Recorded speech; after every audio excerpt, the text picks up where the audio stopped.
Ղազարյան, վերջերս էլ շատ քննադատությունների արժանացավ Նիկոլ Փաշինյանը եւ իր թիմակիցները, որ փաստացի Իրանում սկսվեց պատերազմ, տարածաշրջանում իրավիճակը վտանգավոր է, իսկ նրանք ներկուսակցական քարոզարշավ են անում, կարկանդակ են ուտում, կուկուռուզ։ Ես դա ճիշտ ասած պետք է շատ զուսպ պահին,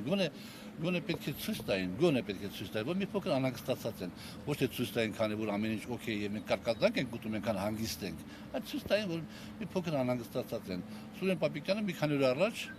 հանդիպել էր Իրանի Իսլամական Հանրապետության պաշտպանության նախարարի հետ, ով զոհվել էր։ Մի քանի օր թե խմել հետը, գոնե մի քիչ ցույց տար, որ ասենք մի քիչ ինչ չի տեղի ունեցել, ասենք այդ բանը անհասկանալի է իմ համար, որ եւ անընդունելի է։ Իսկ դուք ինչպես եք գնահատում իրավիճակը տարածաշրջանում, արդյոք տարածաշրջանը կներկայացնի։ Նախ պարոն Ասլանյանը եւ ես երեք գնացել ենք Իրանի Իսլամական Հանրապետության դեսպանատուն եւ մենք մեր գրառում ենք կատարել այդ մատչանում։ Մենք գտնում ենք, որ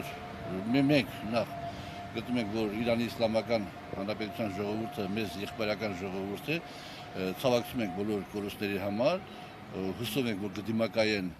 ամերիկյան եւ իսրայելյան բարբարոսական հակամարտկային գործողություններին եւ այս իրավիճակից կդուրս գան հաղթանակող, երբ որ քո հարևան պետությունն պատերազմա, դու պետք է զգուշ լինես, դες ոչ մի լավ բան չի կարելի սպասել, հետեւաբար պետք է